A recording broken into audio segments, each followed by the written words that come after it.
Hello all of you, welcome back to my channel. मैं आज आप लोगों के लिए लेकर आ चुकी हूँ एक कलेक्टिव रीडिंग जिसका टॉपिक रहने वाला है कि ईश्वर क्या गाइड कर रहे हैं, क्या संदेश दे रहे हैं। देखिए, इस रीडिंग का मैं बता देती हूँ कि ये रीडिंग मुझे करनी है, ये मुझे चैनल्ड हुआ था। ये टॉपिक मैंने आप लोगों के सजेशन से या एक रेगुलर रीडिंग के हिसाब से नहीं चूज़ किया है। आज मैं ये जो रीडिंग कर रही हूँ, मुझे ऐसा चैनल हुआ है, मुझे फील हुआ है कि मुझे रीडिंग करनी चाहिए। और ये रीडिंग सबके लिए है नहीं। अगर आप इस वीडियो तक पहुँचे हैं, मुझे सुन रहे हैं, तो डेफिनेटली इसमें आपके लिए कोई मैसेज ज़रूर होगा, तभी आप इस वीडियो तक पहुँचे हैं। कुछ हद तक आप इस रीडिंग से रिलेट कर पाएंगे, लेकिन ये सबके लिए नहीं है, क्योंकि बहुत लोगों के लिए ये मैसेजेस इररेलेवेंट होंगे, बहुत लोगों के लिए ये मैसेजेस बहुत वेग होंगे और अनक्लियर होंगे। और लेकिन जिनको ये मैसेजेस की ज़रूरत है उन्हें ज़रूर मिल जाएंगे और मिलने चाहिए भी, इसीलिए मैं ये रीडिंग कर रही हूँ। ओके, तो ये रीडिंग है तो डिवाइन मैसेज है, तो ईश्वर का संदेश सभी के लिए, लेकिन कुछ हद तक ये टू सम एक्सटेंट ये एक फ्यूचर प्रेडिक्शन भी है। ओके, तो divine messages for the future, ऐसा समझ सकते हैं आप। ओके, चलिए, तो मैं ज़्यादा समय व्यर्थ नहीं कर रही हूँ। मैंने ऑलरेडी बता दिया है, सबके लिए है, पर सबके लिए का मतलब ये नहीं कि सबको रेलेवेंट लगेगी ये इन्फॉर्मेशन या ये वीडियो। तो अगर आपको लगता है कि ये डिवाइन मैसेजेस क्या हैं फ्यूचर के लिए, तो आप अगर आप ऐसे टॉपिक में या ऐसी रीडिंग में इंटरेस्टेड नहीं है कि डिवाइन मैसेजेस क्या हो सकते हैं फ्यूचर के लिए, सिर्फ आपके फ्यूचर के लिए नहीं, जनरल कलेक्टिव फ्यूचर के लिए, तो अगर आपको ये देखना है, इंटरेस्टेड आप हैं, आपको ये मैसेज अगर आपको जानना है, आपको इस क्वेश्चन की तरफ एक खिंचाव महसूस होता है, इंटरेस्ट फील होता है, तो ही आप ये रीडिंग देखिएगा, वरना अपना समय व्यर्थ मत कीजिए। ओके, तो चलिए स्टार्ट करते हैं।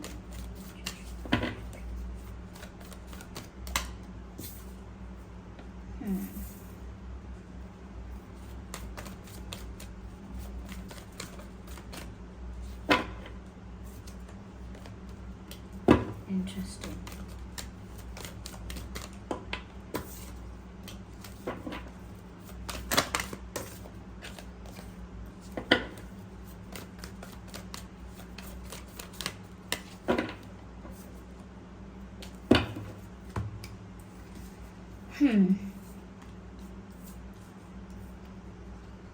देखिए, सबसे पहले मैं यहाँ पर आपको ये बताना चाहती हूँ कि गाइडेंस जो है यहाँ पर फ्यूचर को लेके वो कुछ ऐसी है व्यूअर्स।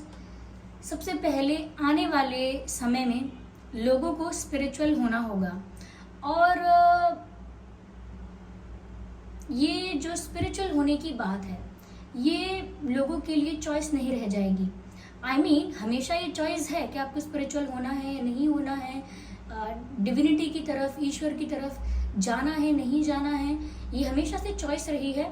और अगर आप इसे चॉइस की तरह समझना चाहते हैं तो समझ सकते हैं कि येस और नो, मुझे चाहिए ऐसा स्पिरिचुअल लाइफस्टाइल कि नहीं चाहिए, ये चॉइस आपकी है।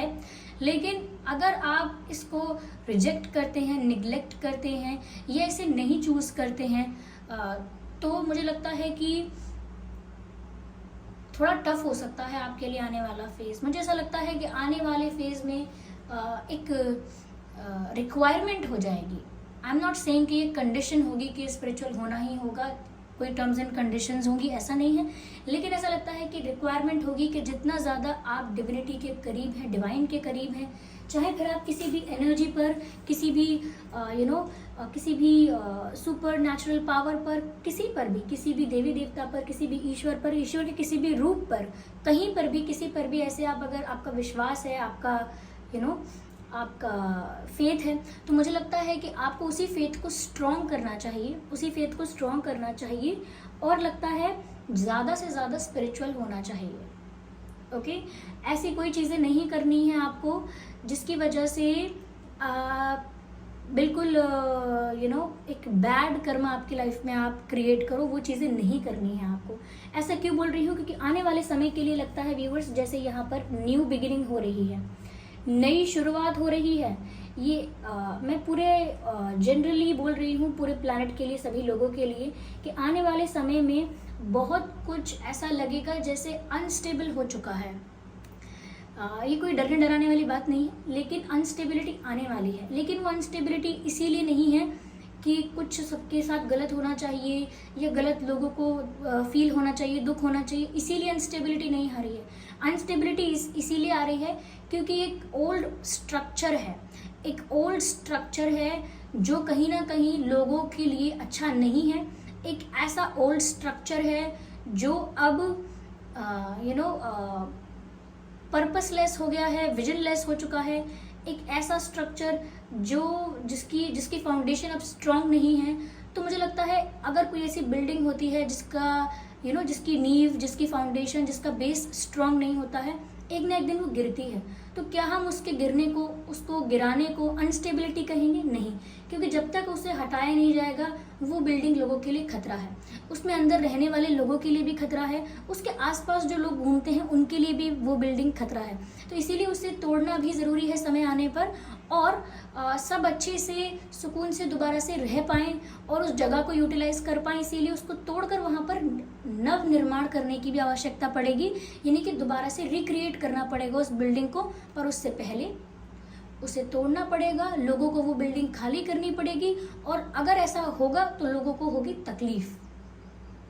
तो ये एक एग्जाम्पल के रूप में मैंने आपको समझाया है कि लोगों को होगी तकलीफ कि ये बिल्डिंग इतनी कमज़ोर क्यों निकली है, ये इतनी पुरानी कैसे हो गई, हमें खाली क्यों करनी पड़ेगी, खाली करेंगे तो बहुत तकलीफ होगी, ये टूटेगी तो पता नहीं कब नई बनेगी, कितना टाइम लगेगा नई बनने में, तो बहुत सारी चीज़ों को लेकर फिर अनस्टेबिलिटी आएगी, इमोशनल अनस्टेबिलिटी आएगी, मेंटल पीस डिस्टर्ब होगा कहीं ना कहीं।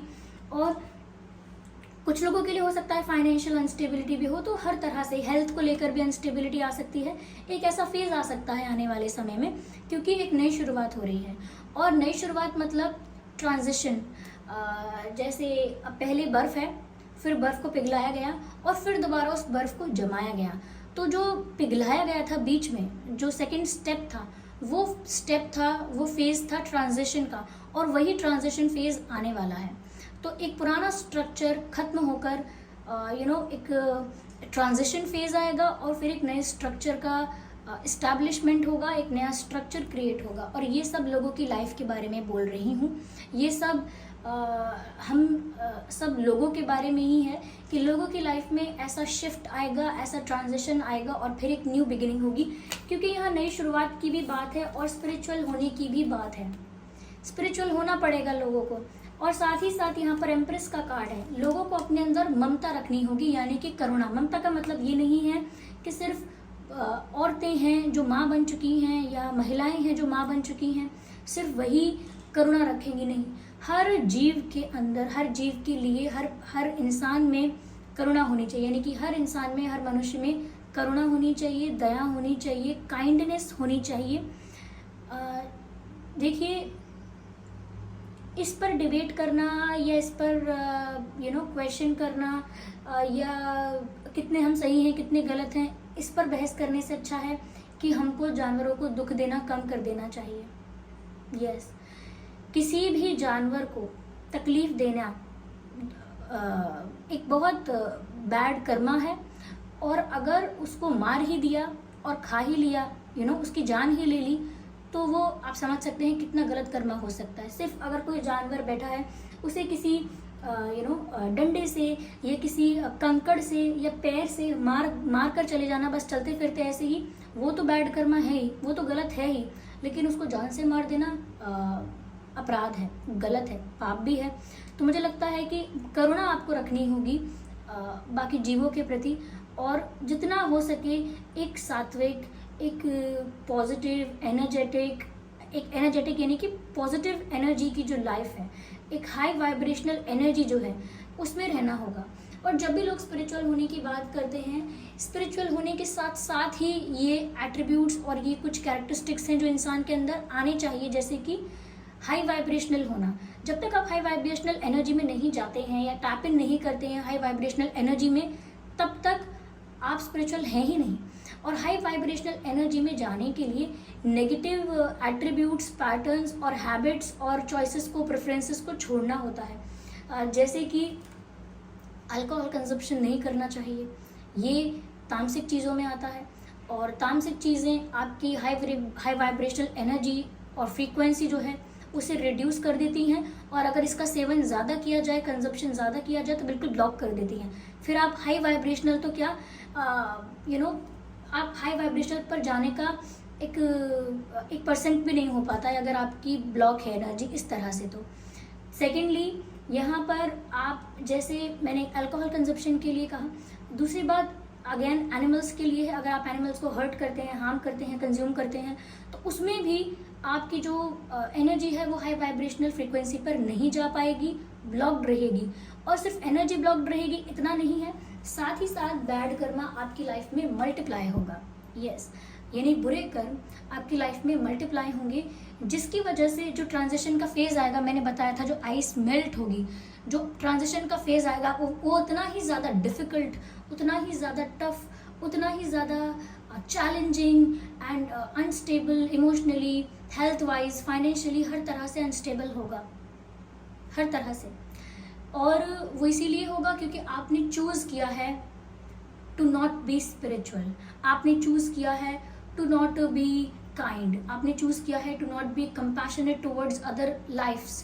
तो अगर आप ऐसा चूज़ कर लेते हैं कि मुझे स्पिरिचुअल नहीं होना है, अगर आप ऐसा चूज़ कर लेते हैं कि मुझे दया करुणा नहीं रखनी है, जो जिस तरह का मेरा लाइफस्टाइल पहले चला आ रहा है, जो स्ट्रक्चर मेरा पहले था, जैसी बिल्डिंग पहले थी उसी बिल्डिंग को मैं यूज़ करने वाला हूँ, मैं इस बिल्डिंग को छोड़कर नहीं जाने वाला, ना ही मैं चेंज के लिए इंतज़ार करूँगा कि कब नई बिल्डिंग बनेगी तो मैं तब तक अपने आप को एडजस्ट करूँ, या मैं इस बिल्डिंग को छोड़कर इस चेंज को एक्सेप्ट करूँ कि ठीक है ये ठीक नहीं है, ये बिल्डिंग अच्छी नहीं है, सेफ़ नहीं है, तो मुझे इसे छोड़ना चाहिए। अगर आप ऐसे ही बने रहेंगे, उसी पुराने पैटर्न को, उसी पुराने नेगेटिव पैटर्न को फॉलो करते रहेंगे, तो उस बिल्डिंग से निकलना नहीं चाहेंगे, और उस बिल्डिंग से अगर आप नहीं निकलेंगे तो वो बिल्डिंग तो गिरने वाली है ही, वो बिल्डिंग तो गिरने वाली है ही, क्योंकि वो वीक हो चुकी है, वो कमज़ोर हो चुकी है, पुरानी हो चुकी है, उसकी नींव यानी उसकी फाउंडेशन ऑलरेडी वीक हो चुकी है, तो वो तो गिरेगी ही। आप उससे बाहर आए या ना आए, वो तो गिरने वाली है। इसीलिए ये सूचना उन लोगों के लिए है जो बिल्डिंग से बाहर आने के लिए रेडी हो चुके हैं, जो तैयार हैं कि वो बिल्डिंग से बाहर आएंगे, अपने लाइफ की चॉइसेस को, पैटर्न को, सिस्टम को चेंज करने के लिए इनिशिएटिव लेंगे, कोशिश करेंगे कि मैं ज़्यादा से ज़्यादा स्पिरिचुअल रहूं, ज़्यादा से ज़्यादा डिविनिटी मेरे अंदर हो, करुणा हो मेरे अंदर, क्योंकि डिविनिटी और ये दया ये अलग अलग नहीं है। आपने देखा होगा कई लोग ईश्वर को, परमपिता परमात्मा को, भगवान को दयानिधि भी कहते हैं, यानी कि वो ईश्वर जो सब पर दया करते हैं। तो ऑफकोर्स जब ईश्वर का ही नाम है दयानिधि, तो फिर आप लोग, ये सब लोग ईश्वर के अंश हो। ओके, आप जो आत्माएं हैं सब परमात्मा का ही अंश हैं। तो अगर आप करुणा नहीं रखोगे, अगर आप दया नहीं रखोगे बाकी जीवों पर, तो फिर आप इस चीज़ को कैसे कैसे इस चीज़ को कैसे प्रूव कर सकते हो, या कैसे ये चीज़ आपके अंदर दिखाई देगी कि आप ईश्वर के ही अंश हो और उसी तरह जीवन जी रहे हो। तो अगर हम हैं ईश्वर के अंश और हम बिल्कुल दया नहीं रखते हैं, बिल्कुल करुणा नहीं रखते हैं, तो वो दयानिधि होंगे, लेकिन हम दया नहीं रखेंगे तो फिर हम भी दया के पात्र नहीं है, यानी कि फिर हम पर भी दया नहीं की जाएगी। You know what I am trying to say, कि अगर हम ईश्वर के अंश होकर हम खुद दया नहीं रखते हैं, तो हमारे ऊपर भी दया क्यों की जाएगी? हमारे ऊपर भी किसी तरह की मर्सी, हमारे ऊपर भी किसी तरह का प्रोटेक्शन, हमारे ऊपर भी किसी तरह की हेल्प क्यों की जाएगी? नहीं की जाएगी। और वो की जाएगी तो तब की जाएगी जब हमारे अंदर भी दूसरों के प्रति होगी वो हेल्प, वो कंपैशन, वो एम्पैथी, वो इमोशंस और वो काइंडनेस। तो वो होना बहुत ज़रूरी है। और इसीलिए किसी भी डिबेट में पढ़ना कि किसकी लाइफ इम्पॉर्टेंट है, ह्यूमन की, एनिमल की, दिस एंड दैट, ये डिबेट में पढ़ने का समय नहीं है। और अगर आपको लगता है बहुत समय है, तो फिर आने वाले समय में आपको बिल्कुल भी समय नहीं मिलेगा इस डिबेट में पढ़ने का या इस आर्ग्यूमेंट में पढ़ने का। आपको आपकी चॉइसेस क्लियर रखनी होंगी शुरू से ही। और जो लोग जानते हैं कि क्या सही है क्या गलत है, फिर भी वो रॉन्ग वे को चूज़ करेंगे, जैसे कि बोलेंगे कि हाँ मैंने सुन लिया क्या होगा, लेकिन फिर भी मुझे बिल्डिंग से नहीं निकलना है, तो वो लोग अपने लिए खुद रिस्पॉन्सिबल होंगे कि उन्होंने चूज़ नहीं किया। यहाँ पर मुझे ऐसा लगता है कि करुणा रखनी है, स्पिरिचुअल भी होना है ज़्यादा से ज़्यादा, और दया भी रखनी है।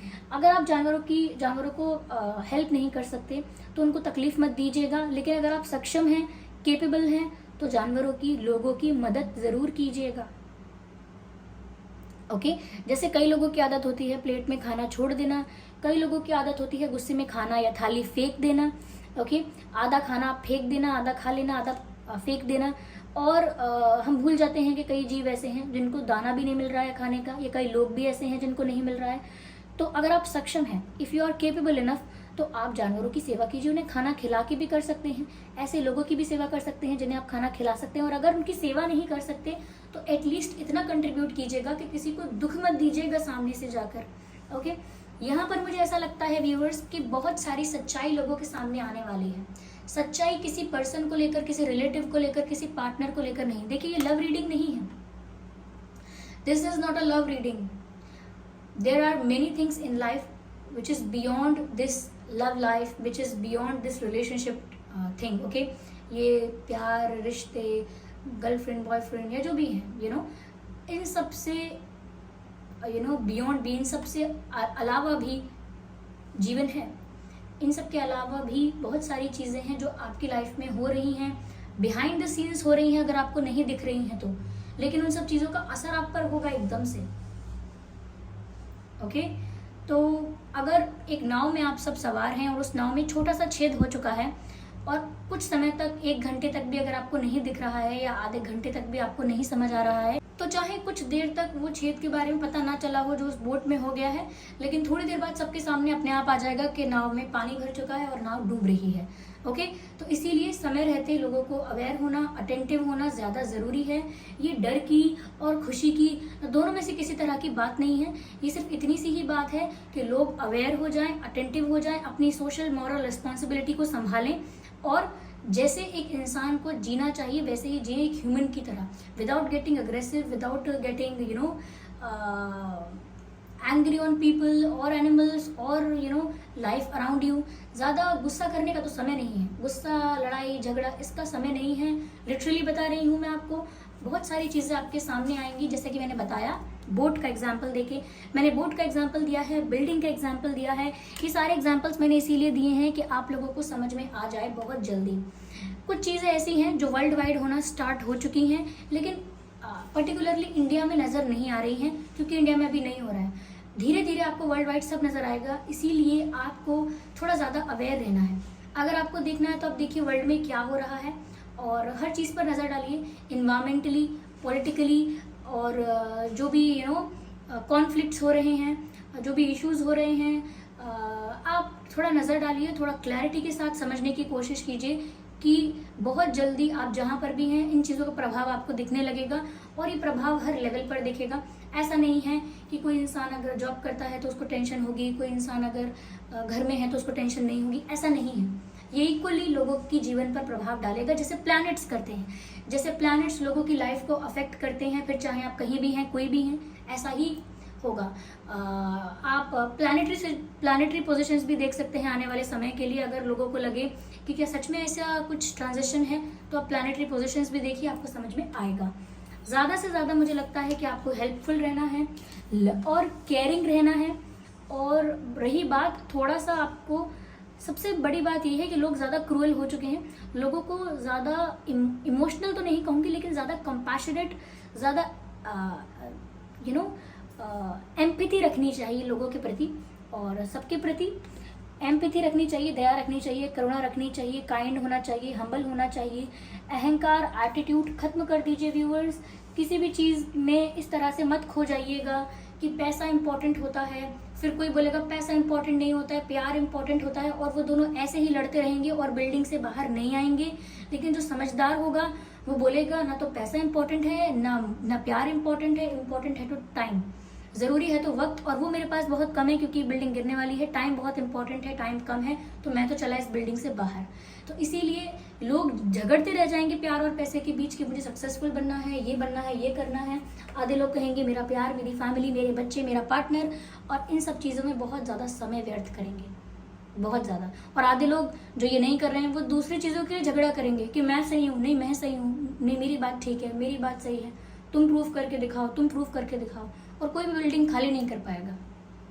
इसीलिए ज़्यादा अवेयर होना है आपको। फॉरेस्ट फायर्स देख लीजिए कितना ज़्यादा हो चुका है बाहर, ओशंस की हालत देख लीजिए। जो लोग ज्योग्राफी पढ़ चुके हैं वो ज़रा वो ओशन करंट्स के बारे में भी जानते हैं, और ओशन का टेम्परेचर कैसे गिरता बढ़ता है वो भी जानते हैं, कैसे ग्लेशियर्स पिघलते हैं वो भी जानते हैं, और जो लोग प्लैनेट्स के बारे में भी जानते हैं, जो लोग अवेयर हैं काफ़ी सारे डेटा से, न्यूज़ से, कि प्लानिटरी पोजीशंस में क्या डिफरेंस है, कैसे एस्टेरॉइड्स और मेटेरॉइड्स का क्या अफेक्ट पड़ सकता है प्लैनेट पर अगर वो पास से भी जाते हैं, ओके, यानी कि अर्थ के पास से भी गुजरते हैं। और ओशंस की हालत आप देख ही सकते हैं, फ्रीक्वेंट अर्थक्वेक्स आप देख सकते हैं। तो मैं बस बोल रही हूँ कि छोटे छोटे चेंजेस हैं, और ये छोटे छोटे चेंजेस आपको बड़े ट्रांजिशन के लिए अवेयर कर रहे हैं। इसके सिर्फ एक ही सोल्यूशन है कि आप ज़्यादा स्पिरिचुअल हों, ज़्यादा कंपैशनेट हों, ज़्यादा दया रखें अपने अंदर। समाप्त कर रही हूँ ये रीडिंग, और उन लोगों के लिए बोल रही हूँ जो लोगों को सच में मैसेजेस चाहिए थे। ये रीडिंग उन लोगों के लिए है जिन्हें कुछ खराब ड्रीम्स आ रहे थे, कुछ समय से कुछ बुरे सपने भी आ रहे थे, जिनको एक अननोन फियर फील हो रहा था, ना जाने क्यों अजीब सा डर महसूस हो रहा था, जबकि कुछ गलत नहीं था आसपास, लेकिन फिर भी एक डर महसूस हो रहा था, एक अननोन फियर, एक अननोन एंग्जाइटी थी ऐसे लोगों के मन में। और कहीं ना कहीं ऐसे लोग समझ नहीं पा रहे थे कि कुछ हो रहा है अजीब, लेकिन समझ नहीं आ रहा क्या अजीब हो रहा है। तो उन लोगों के लिए है ये मैसेज। काफ़ी लोगों को ये मैसेजेस इररेलेवेंट लगेंगे, इलॉजिकल लगेंगे, तो सच में ये उनके लिए है भी नहीं। ये जिनके लिए हैं उन तक पहुंच गए हैं। और अगर आपको हेल्प करती है ये रीडिंग तो बताइए बस कमेंट में, और क्या। चलिए फिर मिलते हैं अगली रीडिंग में, तब तक के लिए bye bye family, bye bye angels, love you all, bye bye, take care.